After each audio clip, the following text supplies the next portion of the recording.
पहले बल्लेबाजी करते हुए टीम डेविड और लियाम लिविंगस्टोन की ताबड़तोड़ बल्लेबाजी ने गुजरात के गेंदबाजों को बुरी तरह धोया और दिखा दिए तारे। लेकिन फिर इसके बाद लक्ष्य का पीछा करने उतरे जॉस बटलर और साई सुदर्शन ने चिन्नास्वामी में आकर बेंगलुरु की उड़ा दी धज्जियां और अंतिम ओवर में पलट डाला पूरा मैच, जिसे देखकर विराट कोहली भी हो गए हैरान। जी हां, आपको इस वीडियो में दिखाने जा रहे हैं आज के सांस रोक देने वाले बेंगलुरु और गुजरात रोमांचक महामुकाबले की पूरी हाईलाइट, तो अंत तक वीडियो जरूर देखिएगा। लेकिन इससे पहले अगर आपको भी गुजरात और बेंगलुरु के बीच खेला गया आईपीएल का 14वां मुकाबला पसंद आया हो तो इस वीडियो को दिल से एक लाइक जरूर करें। नमस्कार दोस्तों, आईपीएल 2025 का 14वां और अब तक का सबसे रोमांचक सांसों को रोक देने वाला महामुकाबला आज आईपीएल इतिहास की दो बड़ी टीमें रॉयल चैलेंजर्स बेंगलुरु और गुजरात टाइटंस के बीच एम चिन्नास्वामी स्टेडियम बेंगलुरु में खेला गया। ऐसे में मुकाबले की शुरुआत हुई गुजरात के टॉस जीतने को लेकर। जी हां, आज के इस रोंगटे खड़े कर देने वाले महामुकाबले में कप्तान शुभमन गिल ने टॉस जीता और पहले गेंदबाजी करने का फैसला किया और विपक्षी टीम बेंगलुरु को बल्लेबाजी के लिए आमंत्रित किया था। फिर मुकाबला शुरू हुआ। रनों की बारिश करने के इरादे से बेंगलुरु की ओर से किंग विराट कोहली और फिलिप्स साल्ट ओपनिंग बल्लेबाजी करने के लिए मैदान में उतरे। दोस्तों, इन दोनों ही बल्लेबाजों के कंधों पर इस महामुकाबले में अपने टीम को एक विस्फोटक ओपनिंग शुरुआत दिलाने की बड़ी जिम्मेदारी थी। लेकिन दोस्तों, गुजरात के खिलाफ इस महामुकाबले में बेंगलुरु की शुरुआत काफी खराब रही। जी हां, भले ही मैच की दूसरी गेंद पर किंग विराट कोहली ने एक बेहतरीन चौका जड़ते हुए अपने पारी का आगाज किया, लेकिन इतनी बेहतरीन शुरुआत मिलने के बावजूद किंग विराट कोहली आज बड़ी पारी खेलने से पूरी तरह चूक गए और दूसरे ओवर की चौथी गेंद पर बड़ा शॉट खेलने के चक्कर में कैच आउट होते हुए अपना विकेट गवा बैठे। आपको बता दें, विराट कोहली आज टीम के लिए मात्र 7 ही रन बना सके। ऐसे में जल्दी ही पहला झटका लग जाने के बाद अब मैदान में उतरे देवदत्त पडिक्कल और आते ही एक बेहतरीन चौका लगाते हुए उन्होंने अपना खाता खोला। लेकिन दोस्तों, गुजरात की घातक गेंदबाजी के सामने देवदत्त पडिक्कल भी ज्यादा वक्त तक क्रीज पर नहीं टिक पाए और एक ओवर बाद ही मोहम्मद सिराज की तूफानी गेंद पर सीधा क्लीन बोल्ड होते हुए पवेलियन का रास्ता नाप लिए। आपको बता दें, मोहम्मद सिराज ने पडिक्कल को महज 4 रन के निजी स्कोर पर पवेलियन भेजा। ऐसे में 3 ओवर के भीतर ही 2 बड़े बल्लेबाज पवेलियन लौट जाने के बाद अब बेंगलुरु की ओर से मैदान में उतरे कप्तान रजत पाटीदार। दोस्तों, गुजरात के घातक गेंदबाजों का सामना आज बेंगलुरु के दोनों ही बल्लेबाजों को करना पड़ रहा था। जी हां, क्योंकि पावर प्ले होने के बावजूद मैदान में मौजूद रजत पाटीदार और फिलिप्स साल्ट बड़ा शॉट खेलने में सफल नहीं हो पा रहे थे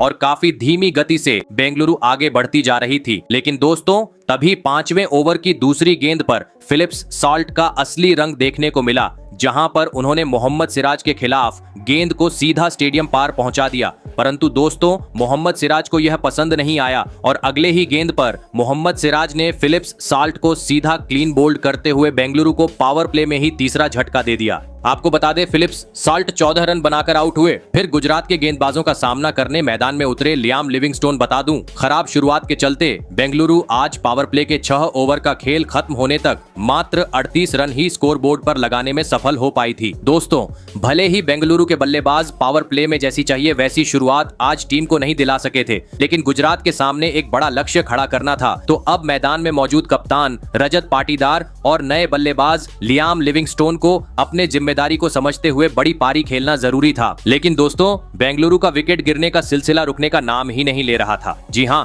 क्योंकि पावर प्ले के बाद अगले ही ओवर में बेंगलुरु को और एक बड़े झटके का सामना करना पड़ा और इस बार गुजरात के तेज तर्रार गेंदबाजों का शिकार बने कप्तान रजत पाटीदार। आपको बता दें, ईशांत शर्मा ने रजत पाटीदार को 12 रनों पर पवेलियन भेजा। दोस्तों, Philips Salt king Virat Kohli और कप्तान रजत पाटीदार के आउट होने के चलते बेंगलुरु अब काफी ज्यादा दबाव में आ चुकी थी, क्योंकि अभी तक 50 रन भी स्कोर बोर्ड पर नहीं लगे थे और 4 बड़े बल्लेबाज पवेलियन लौट चुके थे। पूरा चिन्नास्वामी स्टेडियम शांत था। ऐसे में अब 6 नंबर पर बल्लेबाजी करने मैदान में उतरे जितेश शर्मा। जरूरत थी ताबड़तोड़ अंदाज में बल्लेबाजी करते हुए एक साझेदारी की और दोस्तों, ऐसा ही कुछ मैच के 9वें ओवर से देखने को भी मिला, जहां पर स्ट्राइक पर खड़े जितेश शर्मा ने अपना हाथ खोले और गेंदबाजी कर रहे ईशांत शर्मा के खिलाफ एक गगनचुंबी छक्का तो 2 कारे चौके जड़ दिए। वही एक ओवर बाद दूसरी छोर पर खड़े लियाम लिविंगस्टोन ने भी गुजरात के गेंदबाजों के खिलाफ खड़े शॉट जड़ने शुरू कर दिए, जिस कारण दोस्तों अब एक बार फिर बेंगलुरु की टीम पटरी पर लौटती हुई नजर आ रही थी, क्योंकि अब हर खराब गेंद पर दोनों ही बल्लेबाजों का आक्रामक रूप मैदान में देखने को मिल रहा था।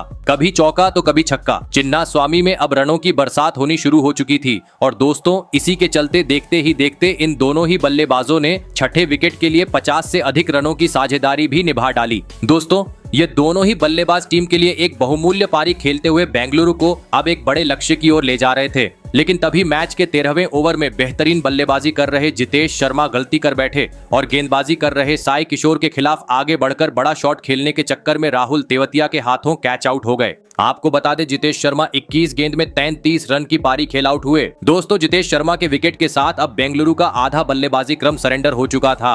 ऐसे में अब मैदान में आए ऑलराउंडर खिलाड़ी कुणाल पांड्या। लेकिन दोस्तों इस संकट की घड़ी में कुणाल पांड्या टीम के लिए कुछ खास प्रदर्शन नहीं कर पाए। 2 ओवर बाद ही कोट एंड बोल्ट होते हुए अपना विकेट गवा बैठे। आपको बता दें कुणाल पांड्या 5 गेंद में 5 रन की पारी खेल आउट हुए। दोस्तों बेंगलुरु की स्थिति बद से बदतर होती जा रही थी क्योंकि एक के बाद एक बड़े बल्लेबाज पवेलियन लौटते जा रहे थे। ऐसे में अब मैदान में उतरे धमाकेदार बल्लेबाज टीम डेविड अब मात्र अंतिम 5 ओवर का खेल बाकी था, जिस कारण हर गेंद को सीमा रेखा के पार पहुंचना जरूरी था। और दोस्तों ऐसा ही कुछ 16वें ओवर में देखने को भी मिला, जहां पर दोनों ही बल्लेबाजों ने गेंदबाजी करने आए राशिद खान की बुरी तरह पिटाई कर दी और इस ओवर में एक गगनचुंबी छक्का और एक करारा चौका जड़ते हुए 14 रन बटोर डाले। लेकिन दोस्तों असली मजा मैच के 18वें ओवर में देखने को मिला, जहां पर स्ट्राइक पर खड़े बल्लेबाज लियाम लिविंगस्टोन ने आतंक मचा दिया और अपनी धुआंधार बल्लेबाजी के बदौलत लगातार 3 गेंद पर 3 गगनचुंबी छक्के जड़ते हुए वह 40 गेंद में गुजरात के खिलाफ अपना तूफानी 50 जड़ दिया।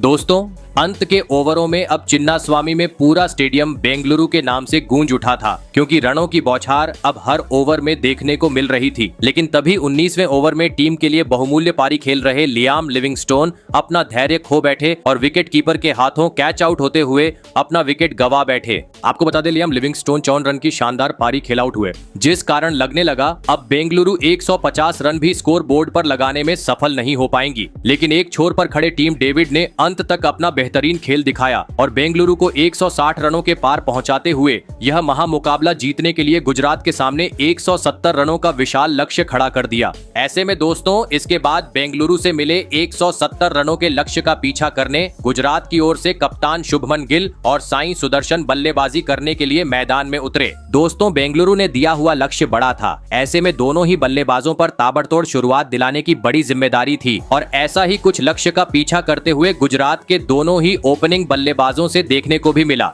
जी हां, मैदान में उतरते ही दोनों ही बल्लेबाजों ने बेंगलुरु के गेंदबाजों पर ढाबा बोल दिया और बड़े शॉट जड़ते हुए तेज गति से गुजरात का स्कोरबोर्ड आगे बढ़ना शुरू कर दिया। लेकिन दोस्तों इसी बीच मैच का 5वां ओवर लेकर आए भुवनेश्वर कुमार ने गुजरात की इस ओपनिंग जोड़ी को तोड़ दिया। जी हां, और ओवर की चौथी गेंद पर कप्तान शुभमन गिल को बाउंड्री पर कैच आउट करवाते हुए गुजरात को पहला झटका दे दिया। आपको बता दें शुभमन गिल 14 रन बनाकर आउट हुए। ऐसे में अब 3 नंबर पर बल्लेबाजी करने मैदान में उतरे विस्फोटक बल्लेबाज जोस बटलर। आपको बता दूं अच्छी शुरुआत के बावजूद गुजरात ने आज पावर प्ले के पहले 6 ओवर में 42 रन ही स्कोर बोर्ड पर लगा पाई थी। दोस्तों बेंगलुरु ने दिया हुआ लक्ष्य बड़ा था, ऐसे में पावर प्ले के बाद अब मैदान में मौजूद जोस बटलर और साई सुदर्शन को टीम के लिए एक बहुमूल्य पारी खेलते हुए तेज गति से स्कोर बोर्ड को आगे बढ़ाना जरूरी था। और दोस्तों आखिरकार इसकी झलकियां देखने को मिली मैच के 9वें ओवर में, जहां पर स्ट्राइक पर खड़े बल्लेबाज बटलर ने आतंक मचा दिया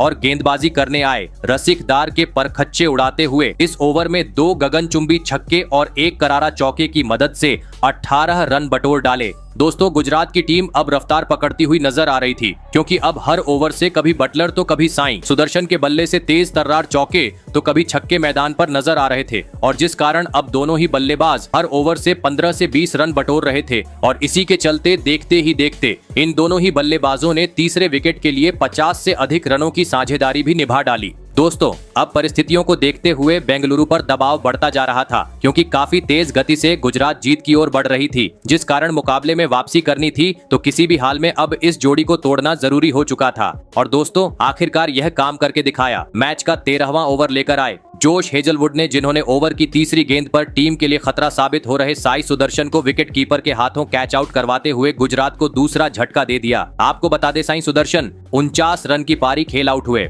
ऐसे में 2 बड़े बल्लेबाज पवेलियन लौट जाने के बाद अब इम्पैक्ट प्लेयर के रूप में मैदान में उतरे शर्फेन रदरफोर्ड और आते ही एक गगनचुंबी छक्के के साथ उन्होंने अपना खाता खोला। वहीं 2 ओवर बाद सेट बल्लेबाज जॉस बटलर ने एक बार फिर मैदान में आतंक मचा दिया और गेंदबाजी कर रहे लियाम लिविंगस्टोन के खिलाफ लगातार 2 गेंद में 2 गगनचुंबी छक्के जड़ते हुए बेंगलुरु के खिलाफ अपना तूफानी 50 जड़ दिया। दोस्तों, पूरी तरीके से गुजरात अब बेंगलुरु पर हावी हो चुकी थी, क्योंकि अब अंतिम 24 गेंद पर गुजरात को जीत के लिए मात्र 29 रनों की जरूरत थी। लेकिन दोस्तों, 17वें ओवर में बेहतरीन गेंदबाजी देखने को मिली और गुजरात के बल्लेबाज मात्र 7 ही रन बना पाए। आपको बता दें, इस ओवर में गुजरात की ओर से शर्फेन रदरफोर्ड ने एक गगनचुंबी छक्का जड़ा। ऐसे में अब अंतिम 18 गेंद पर 20 रनों की जरूरत थी। लग रहा था अंतिम गेंद तक रोमांचक मुकाबला देखने को मिलेगा, लेकिन दोस्तों 18वें ओवर में स्ट्राइक पर खड़े बल्लेबाज बटलर ने अपना असली रंग दिखा दिया और इस ओवर में 2 गगनचुंबी छक्के। तो इसके बाद अंतिम 6 रन शर्फेन रदरफोर्ड ने बना लिए और 2 ओवर शेष रहते ही टीम को 8 विकेट से एक ऐतिहासिक जीत दिला दी। आपको बता दें, भले ही बेंगलुरु में अंत में आकर बेहतरीन बल्लेबाजी की, लेकिन गेंदबाजों के लगातार खराब प्रदर्शन के चलते बेंगलुरु को आईपीएल के अपने इस सीजन की पहली हार का सामना करना पड़ा। आपको बता दें, गुजरात से मिली हार के बाद बेंगलुरु के प्रशंसकों का चेहरा देखने लायक था। आपको बता दें, जीत के बाद मोहम्मद सिराज को मैन ऑफ द मैच से नवाजा गया। तो दोस्तों, आपको कैसी लगी हमारी ये वीडियो, कमेंट करके जरूर बताइएगा। धन्यवाद।